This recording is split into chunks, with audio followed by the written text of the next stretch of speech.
Saudara-saudara, tema kita pada malam hari ini atau pada kesempatan ini sangat luar biasa, yaitu membuka jalan rezeki. Membuka jalan rezeki, berarti ini ada aktivitas membuka. Saya senang sekali dan ini menjadi luar biasa karena kita bukan hanya menerima rezeki, tetapi kita membuka rezeki. Dan kalau tadi dihubungkan dengan yang disampaikan oleh Rama Nirina, bahwa kita juga dalam hal ini memperingati Magha Puja, ya, karena itu ya saya mengucapkan selamat Magha Puja 2564 tahun Buddhis, sekaligus juga Cap Gome tanpa lontong tentunya, karena kita online seperti ini, tetapi ini menjadi satu kesempatan yang luar biasa karena kita betul-betul akan membuka jalan rezeki. Jadi kata membuka jalan rezeki ini benar-benar ada nafas Buddhis di situ, yaitu ada usaha yang keras dari kita. Karena rezeki tentu bukan hanya kita dapatkan dari doa atau sembahyang. Beberapa umat Buddha kadang-kadang juga heran ya, kadang-kadang sampai masih tahun-tahun ini, di tahun-tahun kerbau ini, kadang-kadang masih ada yang punya konsep, sana sembahyang minta rezeki. Loh, kok minta rezeki? Ya, jadi wah aneh nih, kalau sembahyang minta lontong masih bisa, ini minta rezeki. Nah, tapi ya wajar lah, ini namanya kita umat Buddha masih belajar. Ini makanya kita ruang cerdas ini kan untuk belajar bersama. Yang benar sebetulnya atau yang mungkin lebih tepat adalah bagaimana ya kita membuka jalan untuk memperoleh rezeki. Karena sembahyang saja tidak bisa memberikan rezeki. Satu contoh yang paling sederhana. Dalam kesempatan sekarang ini, banyak sekali orang-orang yang mungkin mengalami dampak akibat pandemi corona. Pemerintah sih sudah berusaha ya, sekarang ada proses vaksinasi, semua sudah pada jalan ke arah vaksinasi, yang diharapkan nanti tidak lama akan terjadi imunitas bersama. Tetapi dampaknya ini masih terasa. Sampai saat ini, ada toko-toko yang menjadi sepi, restoran-restoran menjadi sepi, pekerjaan menjadi berkurang volumenya, bahkan tidak tertutup kemungkinan ada pemutusan hubungan kerja. Nah, kemudian orang-orang yang mengalami kesulitan ini, kita tidak bisa hanya sembahyang saja. Misalnya umat Buddha, ayo sembahyang minta rezeki. Hanya berhenti sampai di situ, sulit. Sembahyang saja, di rumah saja, habis dupanya, rumahnya sampai, waduh, asapnya penuh. Tetapi kalau hanya di rumah saja, rezeki yang nggak akan datang.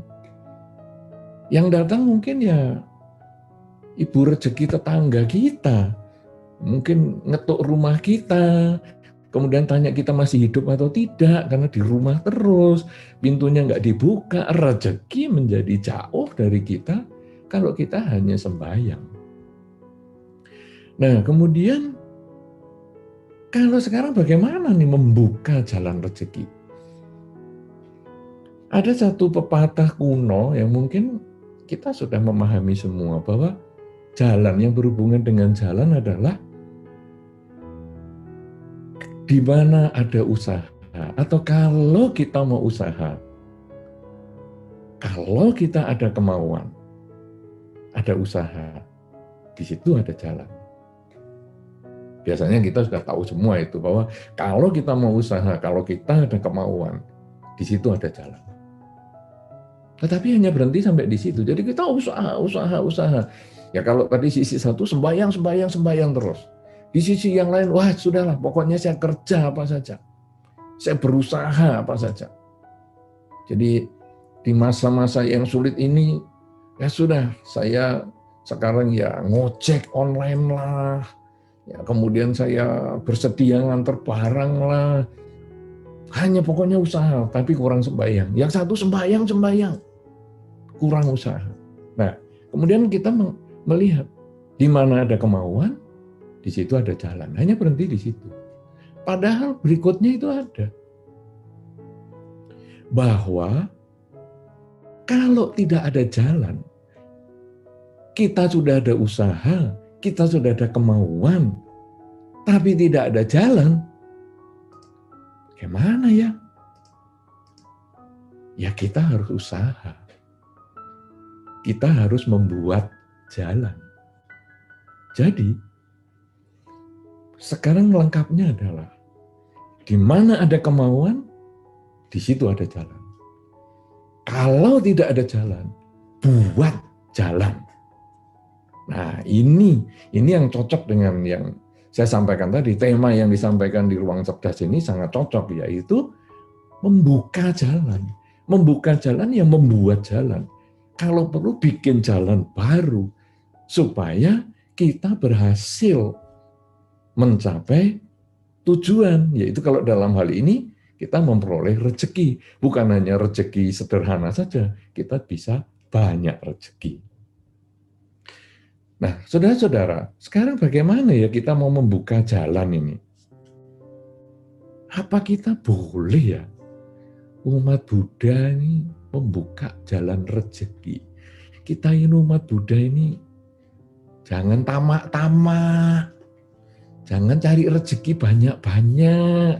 Banyak sekali nasihat-nasihat semacam itu. Lihatlah para biku, pakaiannya satu setel sudah cukup. Wow. Jadi kita agak merasa, waduh kalau saya sudah punya pakaian 5 setel sudah lebih dari cukup ini. Jadi saya sudah banyak rezeki. Wah, saudara-saudara, kita kadang-kadang jadi merasa lemah. Ini umat Buddha, saya mau kerja malah dikatakan, jangan tamak dong. Kita kan umat Buddha, yang penting adalah mengembangkan metta dan karuna, mengurangi ketamaan. Wah, kita bingung. Padahal di dalam Dhamma, ada tujuan manusia yang bisa dicapai itu. Kalau kita membaca di dalam Anguttara Nikaya, ada. Bahwa seorang umat Buddha itu, seorang pelaku Dharma, seorang yang mengikuti ajaran Sang Buddha, itu boleh menjadi orang yang sukses, orang yang kaya, asal jalannya benar. Asal jalannya tidak melanggar kemoralan, tidak melanggar sila. Jadi kita boleh sukses. Karena kalau kita sukses, kita bisa banyak hal yang bisa dilakukan. Ya, memang kata-kata di luar itu benar bahwa manusia hidup ini ya uang tidak dibawa mati, tapi kalau tidak punya uang ya setengah mati. Karena semuanya membutuhkan biaya. Bahkan kalau kita pakai Zoom meeting seperti ini pun, kalau yang tidak punya pulsa ya bisa stres. Ini ada biayanya. Jadi umat Buddha boleh sukses, umat Buddha boleh kaya. Dan bukan hanya kaya saja. Umat Buddha juga boleh punya karir yang maksimal. Ya, seperti kalau tadi Romo Beni yang demikian luar biasa pemahaman dharmanya, juga berkarir dengan hebat. Kemudian kalau tadi saya lihat ada Romo Dharmanadi Chandra, yang juga teman saya dari zaman saya masih belum menjadi samanera sekalipun, wah beliau juga aktif di dalam karirnya, selain aktif di dalam agama. Dan masih banyak lagi tadi nama-nama yang saya lihat, mereka adalah Romo Ramani, para umat Buddha yang lain, para upasaka-upasika pandita dan lain sebagainya, yang selain dia bergerak di bidang spiritual, keagamaan, juga bergerak di usahanya masing-masing. Nah, ini artinya bahwa umat Buddha memang selain boleh memiliki harta yang baik, yang cukup, karena memang itu diperoleh dari pekerjaan yang tidak melanggar kemoralan, kemudian bisa berkarir dengan baik, dan boleh berumur panjang. Jadi beberapa umat Buddha kadang-kadang merasa, saya ini sudah sakit, saya sakit, kayaknya sudah tidak ada obatnya ini sakit saya. Bagaimana ya kalau saya sekarang tidak usah diobati lah. Saya kan sekarang sakit, tidak usah diobati, biar mati aja. Toh semua orang hidup itu mesti akan menuju kematian. Cepat atau lambat mati. Sudahlah, kematian kan akhir duka, akhir penderitaan. Sudahlah, nggak usah diobati. Saudara-saudara, kalau di dalam Anguttara Nikaya ini, kita boleh kaya, kita boleh berkarir, dan kita perlu usia panjang. Supaya kalau kita usianya panjang, kita punya kesempatan berbuat baik yang lebih banyak. Jadi kalau kita sakit, berobat. Jangan kalau sakit, ya sudahlah, kalau karma baik saya berbuah, saya sembuh. Kalau karma buruk saya berbuah, enggak apa-apa, saya mati. Toh itu akhir dari kehidupan, itu toh akhir dari duka. Bukan. Saya kalau sakit saya harus berobat. Saya sebelum sakit corona, ya saya harus vaksinasi. Supaya saya tidak sakit. Ini adalah upaya kita supaya berumur panjang. Kenapa perlu kaya? Kenapa perlu berkarir? Kenapa perlu umur panjang? Karena dengan kita umur panjang dan memiliki karir yang baik dan memiliki kekayaan, kesempatan kita berbuat baik lebih banyak. Jadi, Anda yang karirnya tinggi, coba gunakan karir Anda. Misalnya ada yang jurusan IT misalnya, jurusan teknologi informatika. Gunakan untuk, misalnya sekarang ada wihara-wihara yang kebetulan kemampuan teknologi informatikanya kurang, bantu dia supaya dia bisa ikut bersama-sama dalam Zoom meeting semacam ini atau kegiatan-kegiatan melalui media-media yang lain. Kemudian Anda yang sudah sukses, Anda yang sudah memiliki kekayaan, lalu Anda melihat umat Buddha yang mungkin kurang memiliki pulsa misalnya, Anda support. Misalnya grup ini misalnya, ayo kita bikin celengan, kemudian nanti kita support para Romo Pandita yang tidak memiliki dana untuk misalnya pulsa di daerahnya masing-masing, sehingga nanti kita bantu pulsanya bulanan untuk kemudian dari HP-nya beliau, HP-nya Pandita itu, kemudian dimasukkan atau disiarkan lewat televisi wihara. Sehingga hasilnya nanti umat Buddha yang datang itu bisa melihat dari televisi wihara, dari HP-nya Romo Pandita yang kita suplai biaya pulsa bulanannya. Nah ini karena kita memiliki lebih banyak rezeki dibandingkan beberapa orang. Jadi mereka yang punya karir, mereka yang punya kekayaan bisa membantu mereka yang kurang berkarir, kurang sukses karirnya, dan kurang memiliki kekayaan. Dan umur panjang ini mengkondisikan dia lebih panjang berbuat baik, lebih lama berbuat baik, sehingga kebajikannya menjadi lebih banyak. Dan di dalam Anguttara Nikaya tadi disebutkan bahwa hal-hal yang bisa dicapai seorang manusia tadi, selain punya kekayaan, selain punya karir, selain umur panjang, karena dia memanfaatkan umur panjangnya di dalam karir yang baik dan kekayaannya, maka setelah meninggal, dia bisa lahir di alam bahagia. Dia bisa mencapai kondisi yang berbahagia. karena kebajikan yang dia miliki. Jadi, seorang umat Buddha boleh punya rezeki. Kalau tadi di sini tujuannya adalah atau kita temanya ini adalah membuka jalan rezeki, maka bukan hanya jalan rezeki saja. Kita juga jalan berkarir yang baik, jalan berusia yang panjang, sehingga jalan untuk berbuat baik lebih lama di dunia ini. Nah, saudara-saudara, sekarang bagaimana caranya kita membuka jalan, atau bahkan mungkin dalam kesempatan ini kita membuat jalan supaya karir kita sukses, kemudian juga punya kepemilikan yang baik dan umurnya panjang. Di dalam Dhamma, masih di Anguttara Nikaya, disebutkan beberapa hal yang kita bisa capai.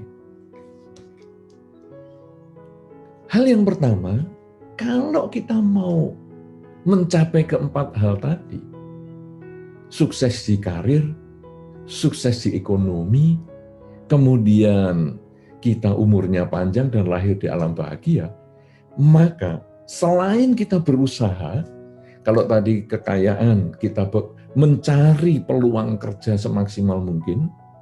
Di tengah-tengah kondisi seperti ini kita mikir apa ya yang kita bisa kerjakan. Pokoknya saya bisa jadi mencari uang untuk kebutuhan keluarga saya. Kemudian karir, gimana ya saya bisa memperoleh karir yang baik di dalam kondisi seperti ini. Saya usaha-usaha. Kemudian umur panjang, bagaimana ya saya supaya bisa sehat. Saya ikut vaksinasi gratisan misalnya. Ini juga disediakan oleh pemerintah gratis. Saya ikut. Ini sebetulnya adalah upaya-upaya real, upaya-upaya nyata yang kita bisa lakukan di samping kita dari rumah sembahyang tadi. Jadi dua hal ini harus kita lakukan bersama.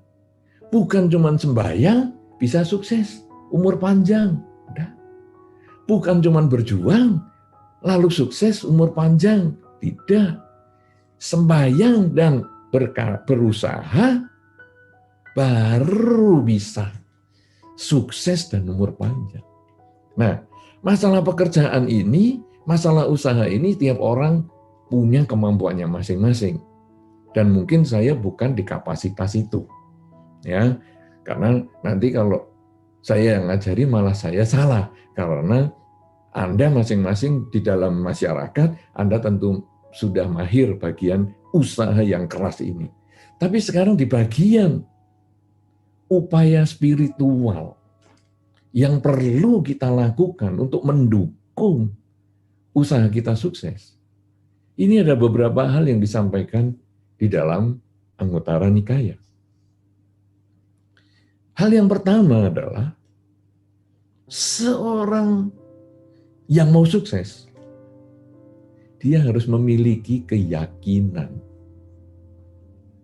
Dalam istilah yang Romo Ramani sudah pasti hafal adalah sada, memiliki sada, memiliki keyakinan. Yakin pada hukum sebab dan akibat, hukum perbuatan.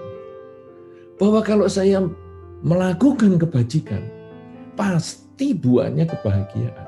Entah kapan dia berbuah, tapi pasti berbuah. Tidak mungkin tidak berbuah. Keyakinan yang kuat inilah saudara, yang mendorong kita untuk berusaha. Saya harus berusaha, karena dengan usaha yang keras, saya yakin saya bisa. Saya harus banyak berbuat baik. Karena saya yakin dengan kebajikan yang saya miliki, buah kebahagiaan pasti menjadi milik saya. Jadi keyakinan adalah yang nomor satu. Nomor dua, sekarang bagaimana ya? Saya harus yakin saya harus berjuang, yakin saya harus bekerja. Nah yang kedua, saya harus menjalankan kemoralan. Keyakinan saya berjuang, keyakinan saya berusaha harus sejalan dengan kemoralan. Tidak boleh melanggar minimal 5 sila. Jadi, usaha saya harus bebas dari pembunuhan. Usaha saya harus bebas dari pencurian. Usaha saya harus bebas dari pelanggaran kesusilaan. Usaha saya harus bebas dari ketidakbenaran dalam kata-kata. Usaha saya harus bebas dari mabuk-mabukan. Jadi usaha-usaha yang saya lakukan supaya saya sukses, supaya saya panjang umur, supaya saya nanti terlahir di alam bahagia, itu adalah jangan sampai melanggar sila. Jangan sampai melanggar kemoralan. Dan saya selain menjalankan Pancasila Buddhis, dalam hari-hari tertentu, terutama hari-hari Uposatha, saya berusaha menjalankan 8 sila. Kalau ada kesempatan, saya ikut latihan. Apakah saya ikut latihan Samanera sementara, apakah saya ikut menjadi biku sementara, tapi pokoknya saya latihan. Karena dengan pelaksanaan sila, semakin banyak saya melaksanakan sila, semakin sering saya melaksanakan sila, berarti kebajikan yang saya lakukan semakin banyak. Dan itu membuka jalan mencapai rezeki, membuka jalan sukses karir, membuka jalan untuk panjang usia, dan membuka jalan untuk lebih banyak berbuat baik di kehidupan ini maupun di kehidupan selanjutnya. Nah, ini adalah dengan melaksanakan kemoralan. Kalau kita sudah punya sadar, keyakinan pada hukum sebab dan akibat, kemudian kita punya kemoralan atau sila, maka yang ketiga, kita punya kedermawanan, rela berbagi. Nah, ini yang tadi juga saya sudah sampaikan di depan. Orang umur panjang gunanya bukan menikmati apa yang kita miliki, karir yang sudah sukses, kekayaan yang sudah kita miliki, bukan hanya itu saja. Tapi orang yang sukses, orang yang sudah punya milik ataupun harta yang sudah cukup, maka umur yang panjang itu digunakan untuk berbagi. Jadi saya punya makanan, saya bagi kepada mereka yang masih kekurangan. Saya punya pakaian, saya bagi kepada mereka yang masih kekurangan. Ketika di beberapa tempat ada bencana banjir, ada pengungsian, saya membagi sebagian milik saya untuk mereka, supaya hidup mereka menjadi lebih nyaman. Jadi kita berpikir untuk berbagi. Tapi saya tidak punya kesempatan berbagi itu. Ya udah, kita sekarang ikut. Ada beberapa berita mungkin di media sosial, di mana yang tentang, ayo kita rame-rame membantu bencana alam di sana. Ayo kita rame-rame membantu musibah di situ. Oke, saya nggak bisa ngikut, saya nitip saja. Bisa. Kemudian, wah ini ada kesempatan ini, ada orang sakit membutuhkan dana karena dia lumpuh, tidak bekerja. Bagaimana ya? Ini kumpul-kumpul. Ya istilahnya sekarang galang dana. Ayo kita gada-gada, kita galang dana. Oke. Kemudian saya nggak bisa ke sana, saya ikut. Nah, dengan Anda ikut, dengan Anda mempersembahkan sebagian dari milik Anda sudah melakukan kerelaan. Nah, kalau kita sudah punya keyakinan, kita punya kemoralan, kita punya kerelaan, kemudian apa yang harus kita lakukan? yang berikutnya, banyak belajar. Banyak mempelajari hal-hal Dhamma, ya. Nah, itu yang tadi Romo Beni sampaikan tadi, ya. Jadi kenapa dari awal saya kepingin pembabaran Dhamma itu bisa diterima oleh banyak orang? Kenapa saya juga kepingin pembabaran Dhamma itu lebih mudah diakses oleh orang? Ya, makanya web Samagipala ya dari awal sudah ada. Dari tahun 99 mungkin, atau 98 lebih awal lagi, itu sudah ada. Sampai hari ini masih ada. Kenapa? Karena dulu saya merasakan, sebelum saya menjadi seorang umat Buddha, dan saya mau belajar agama Buddha, sulit sekali untuk mendapatkan itu. Informasi agama Buddha sulit sekali diperoleh. Saya pergi ke toko-toko buku. Agama Buddha bukunya tidak gampang dijumpai. Dulu belum ada toko buku online. Jadi semua offline. Kalau nanti ketemu bukunya itu sudah di pojok, di rak yang nggak jelas bentuknya itu. Perpustakaan biara juga sangat terbatas, sehingga hanya kota-kota tertentu yang perpustakaannya baik. Sedangkan kalau di kota kecil atau di daerah tidak punya. Nah, karena itu dulu ada sarana internet di awal-awal, kita bikin website Samagipala itu. Ya, kemudian Samagipala ini bisa diakses dari banyak tempat karena dia website. Bisa sampai luar negeri, bahkan di mana saja. Dan Indonesia sampai pelosok-pelosok ada. Kemudian website ini kok kekurangan fasilitas komunikasi ya.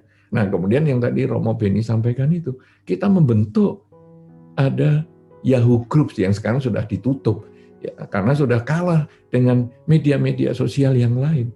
Ya, tapi kita masih punya, ada Instagram Bodigiri, ada Facebook ya Bodigiri Balirejo dan lain sebagainya. Kita ada semua karena untuk mempermudah orang yang belajar Dhamma. Karena Dhamma adalah milik siapapun yang ingin belajar. Tidak tergantung agama tertentu. Siapapun yang ingin belajar, siapapun yang merasa bisa mendapatkan manfaat, silahkan. Tanpa harus menjadi seorang umat Buddha.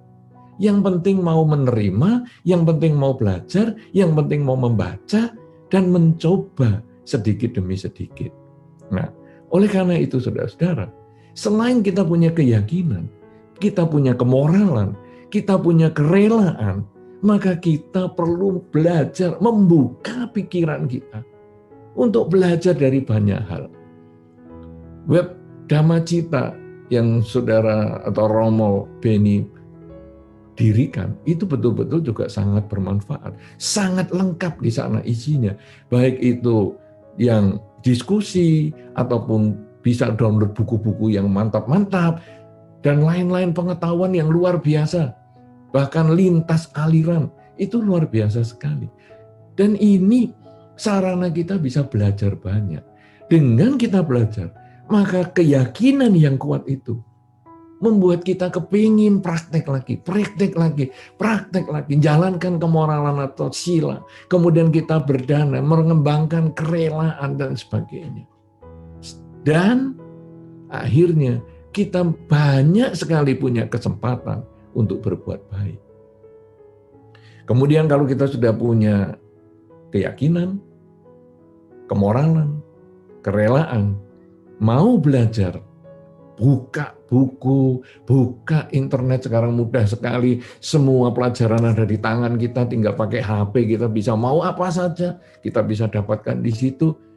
Kemudian yang penting, gunakan kebijaksanaan. Karena informasi yang demikian luar biasa sekarang, hari ini bisa kadang membingungkan. Anda mencari misalnya sila, ya, kemoralan. Wah, pengetahuan tentang sila banyak sekali. Sampai nanti yang bisa Anda bingung sendiri. Nah, ini Anda harus mulai punya kebijaksanaan. belajar baik-baik, renungkan, analisa baik-baik. Kalau sampai nggak bisa, ikut ruang cerdas Maga Budi seperti malam hari ini atau kesempatan ini, sehingga nanti bisa bertanya dan sebagainya, ikut. Kemudian Zoom meeting semacam ini, banyak. Kita ikut, kita tanya, supaya kita nanti bisa memahami dengan tepat. Kalau sudah memahami dengan tepat, kita bisa jalankan dengan baik. Dan ketika kita jalankan untuk waktu yang lama sepanjang usia kita, maka kesempatan berbuat baik kita ini benar-benar luar biasa, hidup kita tidak sia-sia, dan ketika mati pun kita bisa dilahir di alam bahagia. Dan inilah sebetulnya upaya kita membuka jalan rezeki. Memiliki keyakinan yang kuat, kemoralan, kedermawanan, kemudian upaya untuk belajar dan kebijaksanaan, mikir baik-baik, renungkan baik-baik, itu adalah dasar untuk kita usaha. Dan kalau dua hal ini kita gabungkan, antara usaha dan spiritual, maka tujuan kita untuk mendapatkan rezeki yang banyak, jalan untuk memperoleh rezeki yang banyak, jalan untuk berkarir yang sukses, jalan untuk berusia yang panjang, jalan untuk memanfaatkan usia yang panjang dalam karir yang sukses dan memiliki harta yang cukup itu terbuka dengan jelas. Inilah membuka jalan rezeki. Inilah upaya yang kita bisa lakukan. Sehingga hasilnya nanti dalam kehidupan sekarang, mulai sekarang sampai selama-lamanya, kita akan selalu punya kesempatan berbuat baik. Sehingga seperti dikatakan di dalam Dhammapada tadi, lahir seorang Buddha tidak gampang. Sekarang sudah ada lahir Buddha Gautama di zaman manusia kita ini. Lahirnya Buddha tidak gampang. Mendengar Dhamma tidak gampang. Sekarang ajaran Buddha Gautama yang sudah kita peringati pada waktu Maga Buddha kemarin, ini sudah ada di depan kita, sudah ada di sekitar kita. Jadi kita tinggal membuka pikiran untuk menerima Dhamma. Itu pun kadang sulit. Kesempatan mendengar Dhamma kadang kita sia-siakan untuk nonton televisi, nonton film seri, dan sebagainya. Sudah ada Buddha, sudah ada Dhamma, tinggal mendengar Dhamma saja sulit. Dan lahir sebagai manusia juga sulit. Loh, kita di dalam rangkaian kelahiran kembali kita, yang sedemikian banyak berjuta-juta kelahiran. Hari ini kita sudah lahir sebagai manusia. Kalau sudah hari ini sebagai manusia, kenapa tidak kita manfaatkan untuk mendengar Dhamma? Yang sulit kita dapatkan. Karena lahir lagi, belum tentu di sana ada Buddha. Belum tentu kelahiran kita mengenal Dhamma. Mumpung kita masih jadi manusia, mumpung kita punya kesempatan mendengar Dhamma, mumpung ada Dharma ajaran Sang Buddha, mumpung Sang Buddha lahir di zaman manusia di zaman sekarang, maka gunakan kesempatan hidup saat ini, mulai sekarang sampai selama-lamanya, terus berjuang, lakukan yang terbaik berdasarkan sada, sila, caga, sutta, dan panya, untuk kita berjuang dengan maksimal sehingga mencapai kesuksesan di bidang karir, memiliki kekayaan yang cukup, panjang usia, dan lahir kembali di alam bahagia sesuai dengan kebajikan kita masing-masing. Inilah cara kita membuka jalan rezeki, melebarkan jalan rezeki untuk kita lakukan di masa sekarang sampai selama-lamanya, sampai akhir kehidupan kita, bahkan sampai kehidupan-kehidupan mendatang, bahkan sampai akhirnya kita mencapai pencerahan. Semoga apa yang kita sampaikan pada kesempatan ini memberikan manfaat, memberikan kebahagiaan, sehingga mendorong kita untuk melaksanakan Dhamma lebih maksimal, lebih serius, dan lebih tekun.